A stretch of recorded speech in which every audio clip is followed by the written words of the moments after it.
Chapter 6 Ramanavami Festival and Masjid Repairs.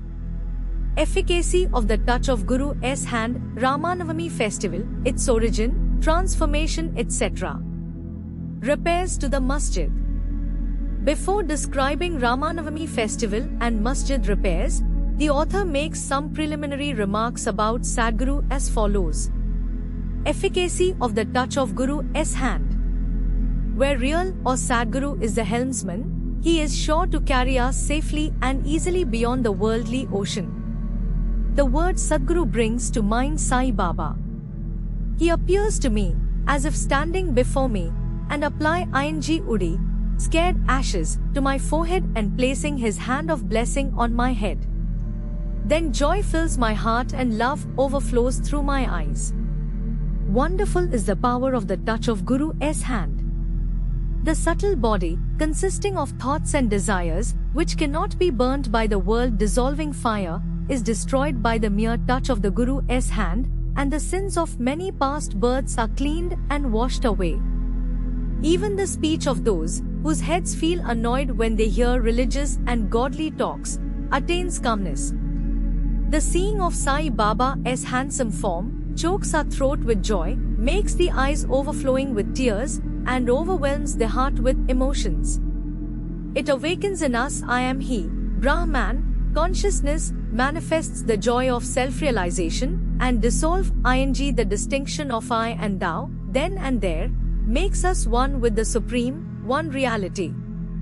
When I begin to read scriptures, at every step I am reminded of my Sadguru, and Sai Baba assumes the form of Rama or Krishna and makes me listen to his life.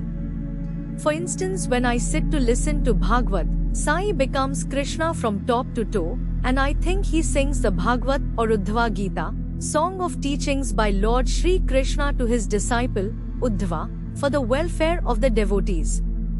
When I begin to chit-chat, I am at once put in mind of Sai's stories for enabling me to give suitable illustrations. When I myself start to write anything, I cannot compose a few words or sentences, but when he of his own AC chord makes me write, I go on writing, and there is no end to it. When the disciple's egoism props up, he presses it down with his hand, and giving him his own power, makes him gain his object, and thus satisfies and blesses him. If anyone prostrates before Sai and surrenders heart and soul to him, then unsolicited, all the chief objects of life viz.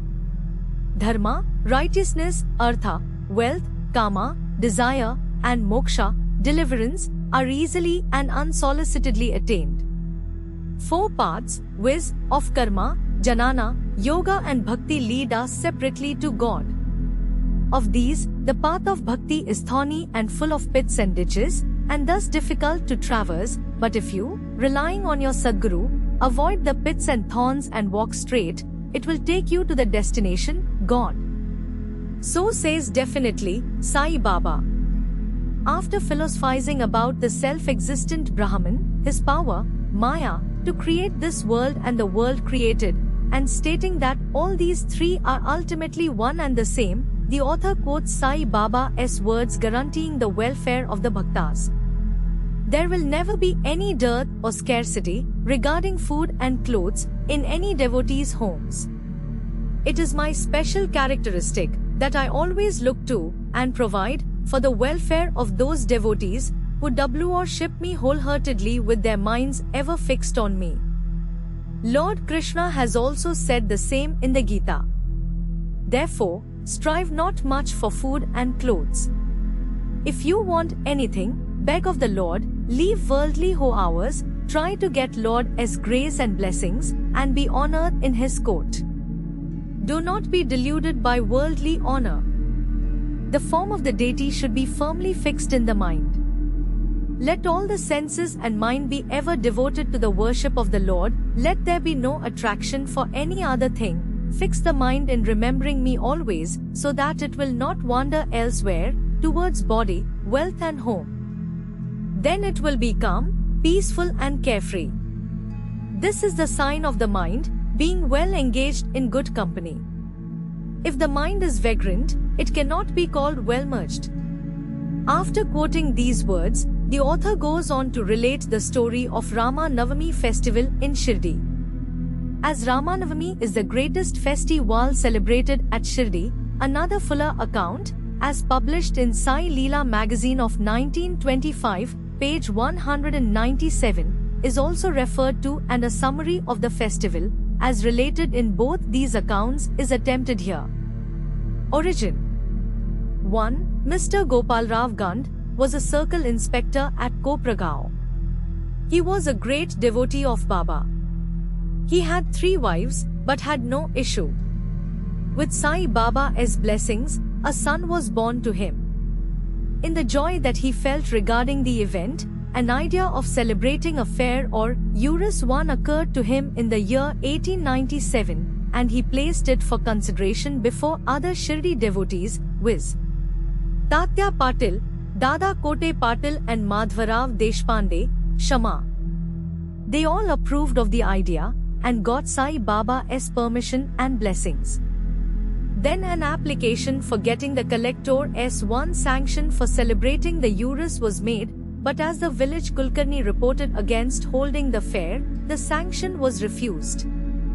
But as Sai Baba had blessed it, they tried again, and ultimately succeeded in getting the collector's sanction. The day for the Urus was fixed on the Rama Navami day, after having consultation with Sai Baba.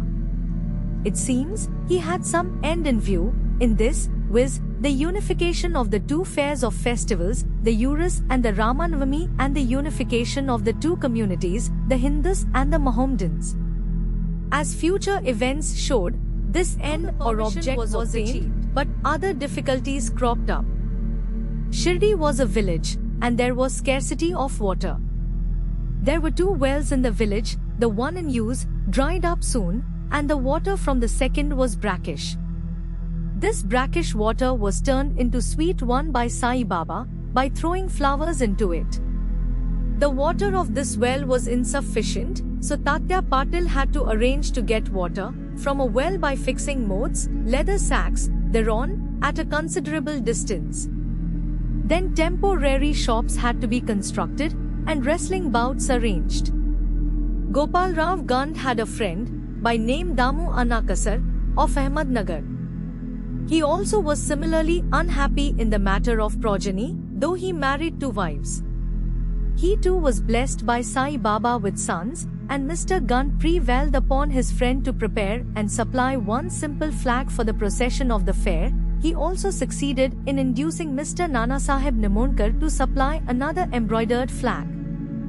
Both these flags were taken in procession through the village and finally fixed at the 2 ends or corners of the masjid, which is called by Sai Baba as Dwarkamai. This is being done even now. The Sandal Procession. There was another procession which was started in this fair. This idea of Sandal Procession originated with one Mr. Amir Shakkar Dalal, a Mohammedan Bhakta from Korhala. This procession is held in honor of great Muslim saints. Sandal i chandan paste and scrapings are put in the thali, flat dishes, and these are carried with incense burning before them in procession to the accompaniment of band and music through the village, and then after returning to the masjid, the contents of the dishes are thrown on the nimbar, niche, and walls of the masjid with hands. This work was managed by Mr. Amir Shakkar for the first 3 years, and then afterwards by his wife. So on one day, the 2 processions, the flags by the Hindus and that of Sandal by the Muslims, went on side by side, and are still going on without any hitch. Arrangement. This day was very dear and sacred to the devotees of Sai Baba. Most of them turned out on the occasion and took a leading part in the management of the fair. Tatya Kote Patil looked to all outward affairs, while the internal management was entirely left to one Radha Krishnamai, a female devotee of Baba. Her residence was full of guests on the occasion, and she had to look to their needs, and also to arrange for all the paraphernalia of the fair. Another work, which she willingly did, was to wash out and clean and whitewash the entire masjid, its walls and floor, which were blackened and were full of soot on account of the ever-burning dhuni, sacred fire, of Sai Baba. This work she did during the night when Sai Baba went to sleep every alternate day in the Chavdi. She had to take out all the things, including even the dhuni, and after thorough cleaning and whitewashing replace them as they were before. Feeding the poor, which was so dear to Sai Baba, was also a great item in this fair. For this purpose, cooking, on a grand scale and preparing various sweet dishes, was done in Radhakrishna Mai's lodging, and various rich and wealthy devotees took a leading part in this affair. Transformation of Urus into Ramanavami festival. Things were going on in this way and the fair was gradually increasing in importance till 1912 AD, when a change took place. That year one devotee, Mr. Krishnaravu Jageshwar Bhisma, the author of the pamphlet Sai Sagunopasna, came for the fair with Dada Saheb Khapade of Amroti, and was staying on the previous day in the Dikshit Vada. While he was lying on the veranda, and while Mr. Lakshman Rao alias Kaka Mahajani was going down with puja materials to the masjid, a new thought arose in his mind and he accosted the latter thus: there is some providential arrangement in the fact that the Urus or fair is celebrated in Shirdi on the Ramanavami day. This day is very dear to all the Hindus.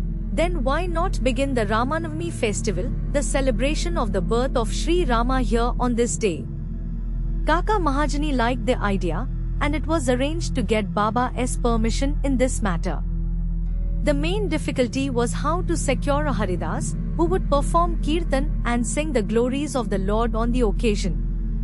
But Bhishma solved the difficulty by saying that his Rama Akhyan, composition on Rama's birth, was ready, and he would do the Kirtan himself, while Kaka Mahajani should play on the harmonium.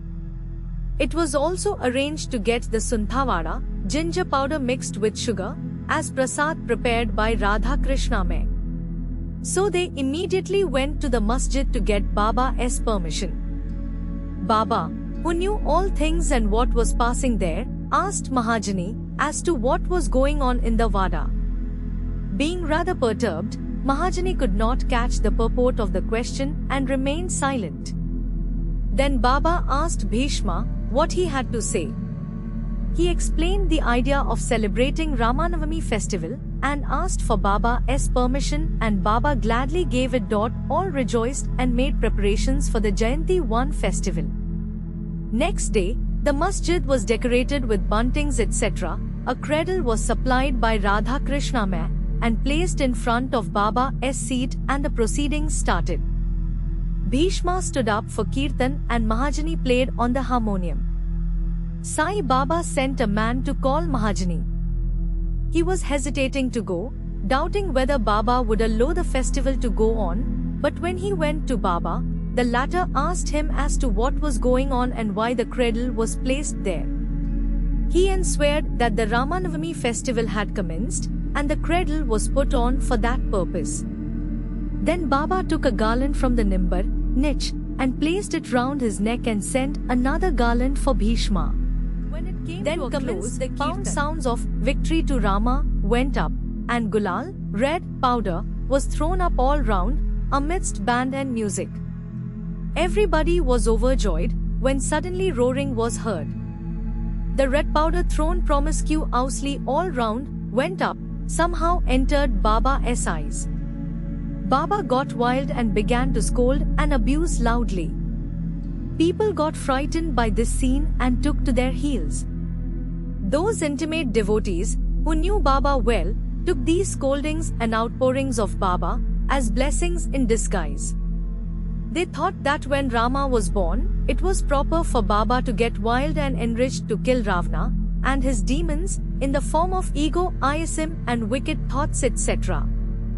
Besides, they knew that whenever a new thing was undertaken at Shirdi, it was usual with Baba to get wild and angry, and so they kept quiet. Radhakrishna Mai was rather afraid and thought that Baba might break her cradle, and she asked Mahajani to get the cradle back. When he went to loosen and unfasten the cradle, Baba went to him and asked him not to remove it. Then after some time, Baba became calm, and that day's program, including Mahapuja and Aarti, was finished. Later on, Mr. Mahajani asked Baba for permission to remove the cradle. Baba refused the same, saying that the festival was not yet finished. Next day, another Kirtan and Gopalkala ceremony, an earthen pot containing parched rice mixed with curds is hung, only to be broken after the Kirtan, and the contents distributed to all, as was done by Lord Krishna amongst his cowherd friends, were performed, and then Baba allowed the cradle to be removed. While the Ramanavami festival was thus going on, the procession of the two flags by day and that of the sandal by night went off with the usual pomp and show. From this time onwards, the urus of Baba was transformed into the Ramanavami festival. From next year, 1913, the items in the program of Ramanavami began to increase. Radhakrishna Mai started a Namasapta, singing the glory of God's name continuously day and night for 7 days, from 1st of Chaitra. For this, all devotees took part by turns, and she also joined it, sometimes early in the morning. As Ramanavami festival is celebrated in many places all over the country, the difficulty of getting a Haridas was felt again. But 5 or 6 days before the festival, Mahajani met accidentally Balbuva Mali, who was known as modern Tukaram, and got him to do the Kirtan that year. The next year, 1914, another Balbuva Satarkar of Brihad Siddha Kavte, district Satara, could not act as a Haridas in his own town, as plague was prevailing in his town, and so he came to Shirdi, with Baba's permission, which was secured through Kaka Sahib Dikshit. He did the Kirtan, and was sufficiently recompensed for his labor.